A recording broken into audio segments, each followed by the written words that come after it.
Okay, this is Agents of Metal, Part 1. Lasse Oorni is the author. And I'm starting at page 52.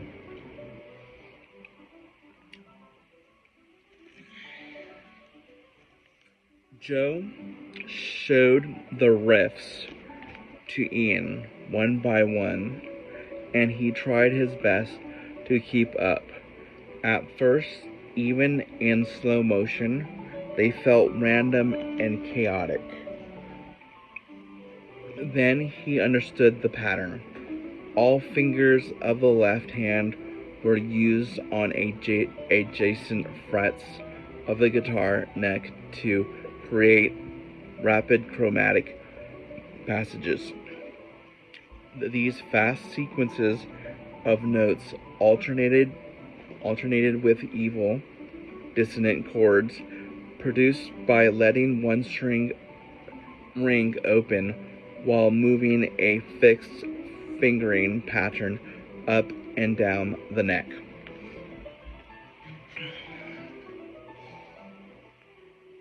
Ian could not fully digest the song structure, but noticed that if he followed the hands of Joe and Renee,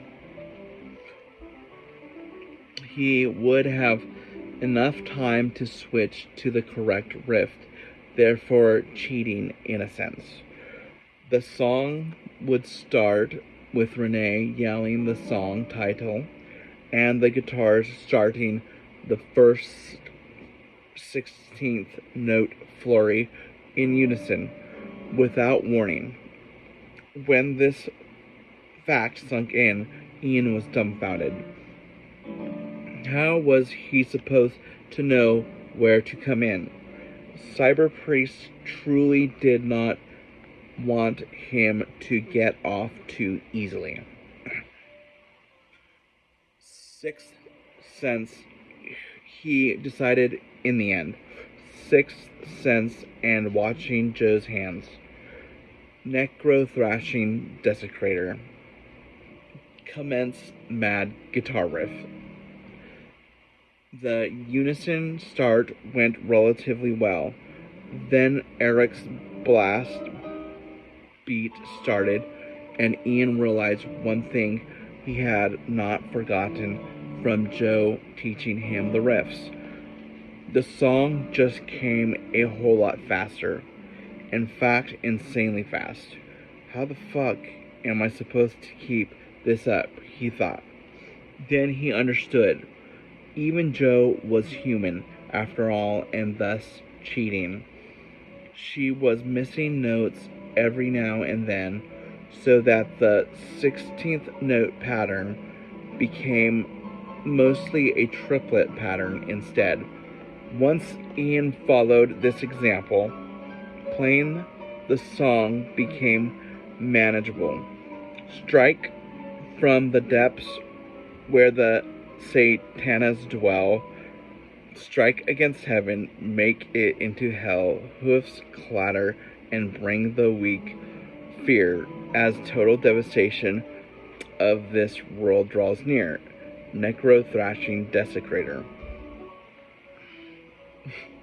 Renee was singing with a manic fury that was admirable, especially if he was not really proud of the song anymore.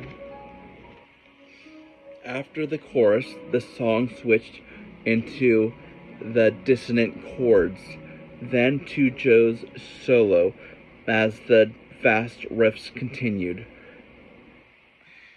In true order, in true old school fashion, the song had a solo after each verse. Joe indicated for Ian to play the next one. As his turn came, he started high up from the neck for immediate shock value. The amp was so overloaded that what came out was mostly a high pitch indistinct noise. The solo mostly imitated the style of Slayer guitarists, alternating random chromatic and pentatonic sequences at a speed where all phrasing concerns or even synchronization between the right and left hand became mostly irrelevant. Afterward, Ian could not remember much of the solo, could not judge whether it had been good at all. He just continued to play the rhythm as the final chorus came and banged his head. The song ended with a guitar wailing and drum thrashing cacophony. Renee let loose a series of evil grunts and laughs, each successively rising in pitch. When the madness was all over, Eric threw the ear protectors to the floor and wiped sweat off his forehead. Even he had exerted himself. "You're in," Renee said, after a short, meaningful silence. Behind him, Ian could see Eric frowning heavily. On one condition, Joe continued in a serious tone. "You must get a new amp. That one is truly beneath you. Can you afford that?" Though the message was stern and implied that for the next month he would be eating in a rather Spartan way, Ian was much flattered by the wording. It meant that she valued his playing good enough to deserve a better amplifier. That was something. Of course, there was also the fact that the words were most probably a pun on the liner notes of Immortal's legendary Battle in the North CD, where the band declared all of their imitators to be truly beneath them. That meant Joe at least had a sense of humor. "I should be able to," Ian replied. "It's something better sorted out immediately," Renee said. "In theory, you can still make it to the store before it closes." "I have other things to do," Eric stated defiantly. "You should try to bond with our new guitarist," Renee scolded him. "But anyway, I mostly meant Joe because she knows that shit." Dismissed.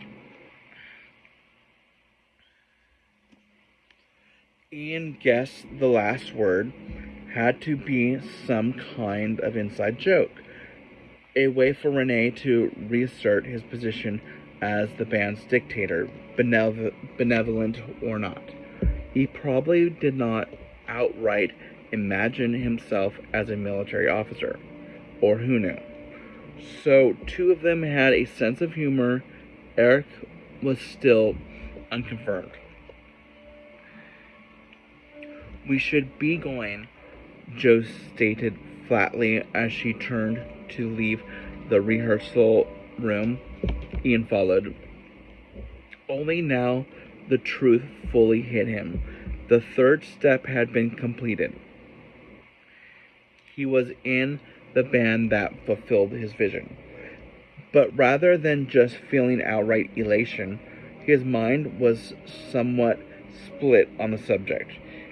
A part of him still refused to believe he was in.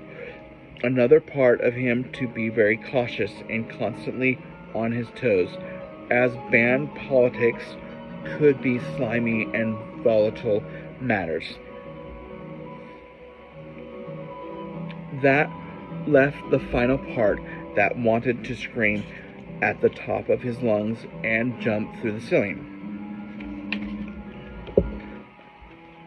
Okay, Chapter 8. They drove to Axes and Amps in a green Jeep that Eric owned, but rarely used for personal purposes. Therefore, it was perfect for random band matters.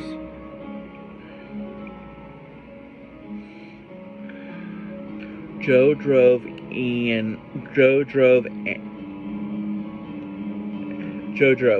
and Ian took this as an opportunity to study her in more detail. She was roughly as tall as him, had a somewhat athletic figure, with wide shoulders, and a rectangular face. A rectangular face that was not as extreme as Renee's square head, but rectangular nevertheless. From her features, Ian believed her to be slightly older than him. Or then perhaps she had just been thrashing and drinking more extremely. The copper red, mostly straight hair, that's important,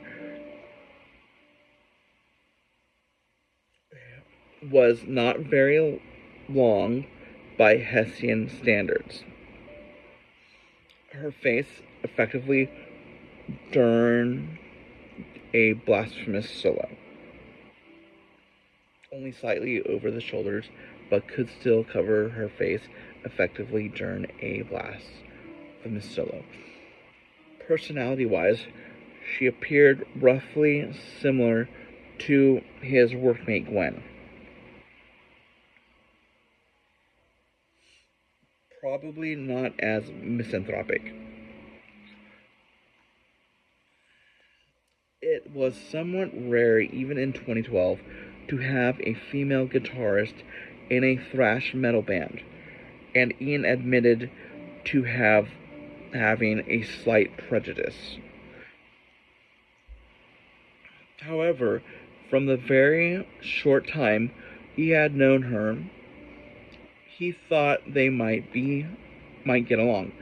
He knew true horror stories of two guitarist bands where the axe slingers were constantly fighting and bickering over trivial things. Sometimes the ego of a guitarist only allowed one of them in the same room. Sometimes it did not allow for the rest of the band at all.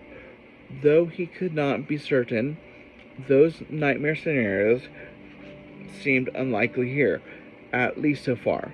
The problem would likely come from other angles. You took the introduction rather well. Joe broke the silence. So we have Joe. You mean the grim stairs and shit? Yeah, it's better to start that way and then go easier than the other way around. Ian was pleased that Joe acknowledged the band's behavior to some degree.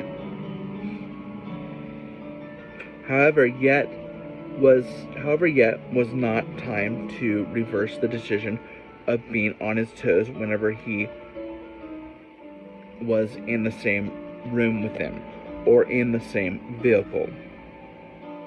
With 5 minutes to spare, they stopped with screeching tires in front of Axes and Amps. Ian knew Axel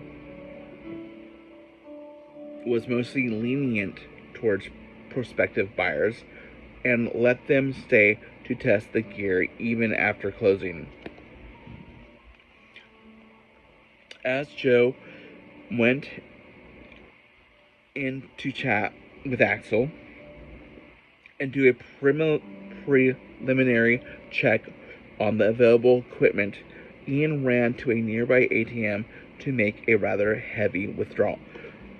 Well, what kind of amp you recommend? Ian asked, out of breath. It's really up to you. Everything here that's all tube and over 50 watts should be enough, Joe said. Ian quickly went through the selection, unable to make much of a rational choice.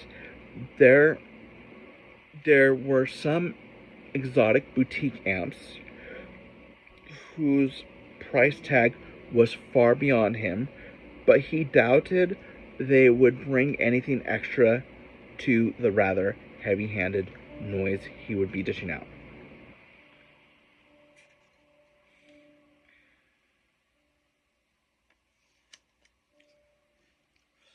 By chance, he singled out an Angle 50-watt 4-channel tube head that looked mean enough and would not totally rob him.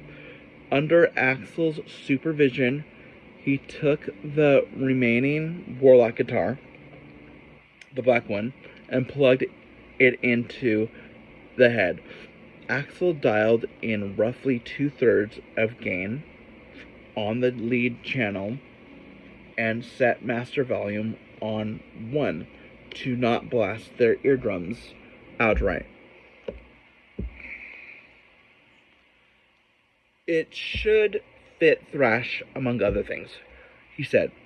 And then there's the lead boost channel, so you don't necessarily need an overdrive pedal. As Ian struck the first chord, he was instantly sold. Case closed. The aggressive snarl was light years ahead of the trebly buzz of his practice amp. There was no need to keep looking. He and Axel negotiated the final deal with relative efficiency. He would take a used Marshall 4x12 cabinet along with head. $1,300 poorer, Ian was now the proud owner of gear good enough to seriously thrash the stages. He and Joe lifted the gear to the back of the Jeep and headed out to the rehearsal space. The rehearsal room was empty and dark as they returned. Sometimes Renee stays here round day and night, working on new songs and world domination master plans, Joe told. He's dedicated then, very. They place Ian's new head and cabinet into a semicircle with the other amplifiers. Don't forget that you have a lot of work now, Joe reminded. You'll have to learn all our songs for real. Then we start making new ones. Yeah. Ian unplugged the trusty practice amp and lifted it off Joe's half stack. Though it had served without fail, it would never return to this room again. It would still be useful at his apartment, but he guessed he could tolerate its sound much less from here on. It sucks to lug that thing and guitar onto a bus. I could give you a lift. Thanks. They packed the little amp and Ian's guitar to the Jeep. Joe drove through the evening traffic with far more speed and risk-taking than was strictly speaking necessary. First proper rehearsal would at 6 p.m. Be on 6 p.m. on Wednesday. That left slightly more time for unexpected BOFH work, of which Ian was positively surprised. Before they separated, Joe gave him an username and password for an above top secret section on Cyber Priest's webpage. Cyber Priest is the band. That section contained MP3s of all their songs and some hastily scribbled notes to aid him in learning. Damn, Ian thought. That meant he had to fix his computer again. He was not pleased. Ian worked himself into a rage while learning the remaining songs and returning to those he had already played. When he investigated the notes, he realized there were several small details he had initially missed. Having to learn so much in so little time, there were 15 songs total, made his anger grow. Okay. He was not sure where the anger was directed at, toward himself, the band, or the songs. And he was not sure if learning them all to the next rehearsal was actually expected of him. He had forgotten to ask. But it never hurt to be overprepared. There was also the Slayer cover. He remembered something odd had happened when he had heard it in the club. But now, as he learned the riffs one by one, they had no special effect on him. The song title was still somehow repulsive. A Tuesday night turned to Wednesday morning, and his eyes started to feel heavy. He had to admit defeat of not having each and every song down to perfection yet, but he was close. Chapter 9. The atmosphere was different as Ian entered the rehearsal space on Wednesday.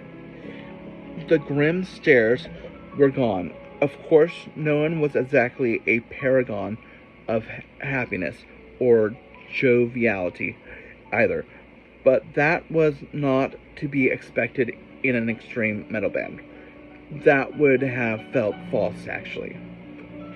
"Hi guys," he said, while lifting the guitar case inside. They all nodded or grunted something. That was a start. Renee looked up from his bass fretboard and cleared his throat. He was apparently going to say something important. Now that we're a four-piece band, we shouldn't allow ourselves to be limited anymore. Of course, we have to make the old songs work to their full potential and make sure Ian learns them inside out.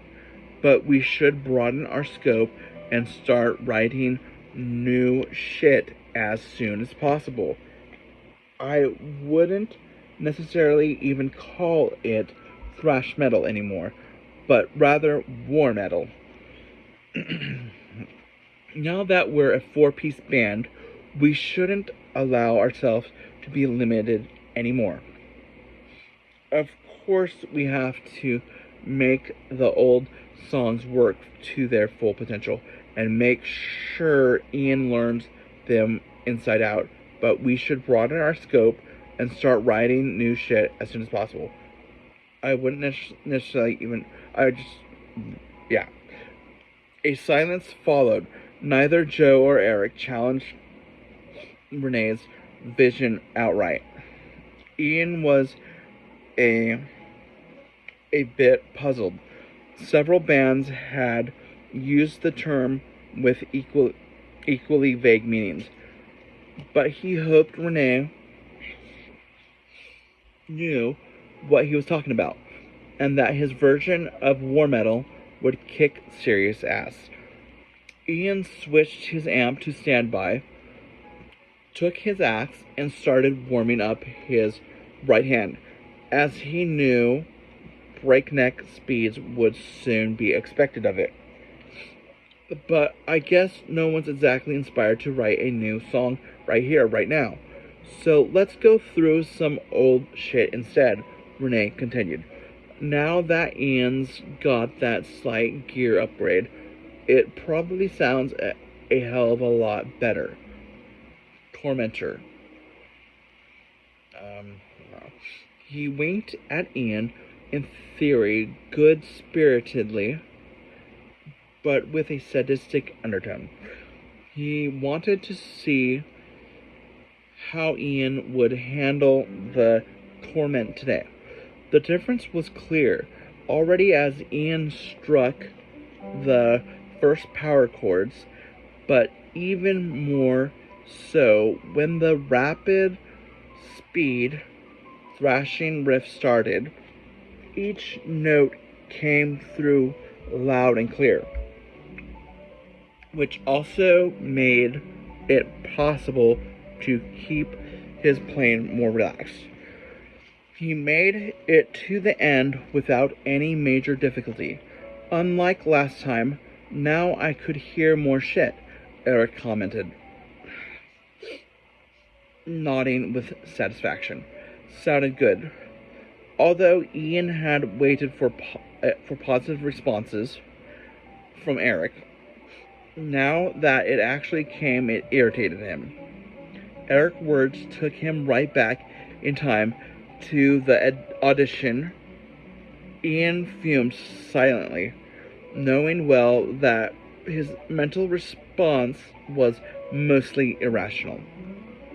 They played more songs until roughly 2 hours had passed. At that point, no one of them had the edge and peak energy level required to make the songs justice. Renee's throat was getting hoarse as well.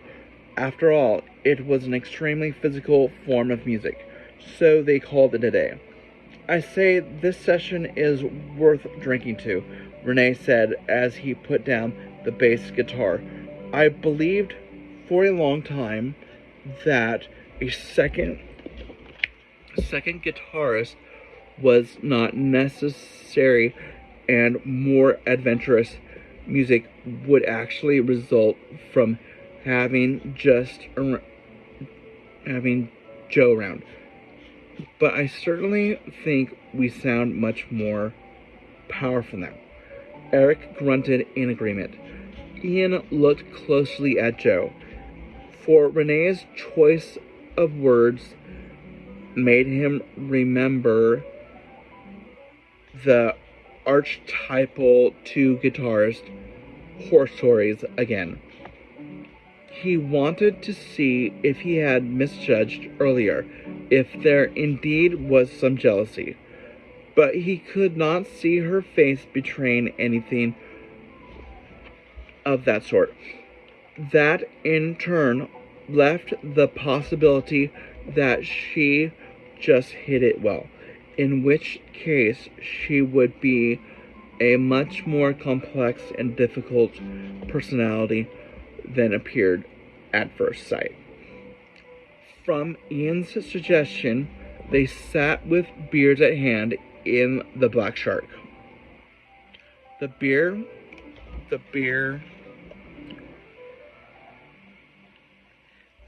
was making each of them talk more openly. Ian hoped to hear revealing pieces of information that would get him up to speed with the band's history. I used to be horrible, Renee said. I was so anal, so scared of anyone twisting or stealing my songs. I was like the mother of all dictator band leaders. I guess I still am to a degree, but I'm learning. I remember the first time when I suggested a small change in a riff. I believe it was for Necro Thrashing Desecrator. The scream that came from Renee was like a jet engine going off. It was unbelievable, Joe related. I used to dictate solos too, note for note. Some of the shit I wrote was truly embarrassing, very formulaic, and very boring. Solos were a matter that still somewhat alarmed Ian. Though he had improved, he was not yet up to the level he or the band wanted. Joe had mentioned that she could give him a few lessons, but he did not know what to expect of them. In his opinion, solos were something highly personal, and the skill and theory of playing them still elusive.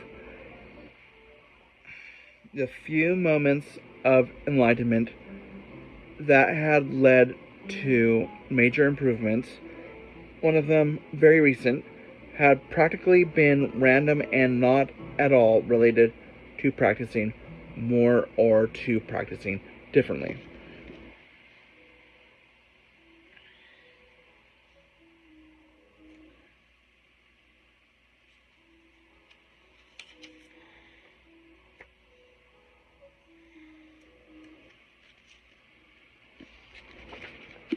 Okay, I'm going to stop there. Page 64.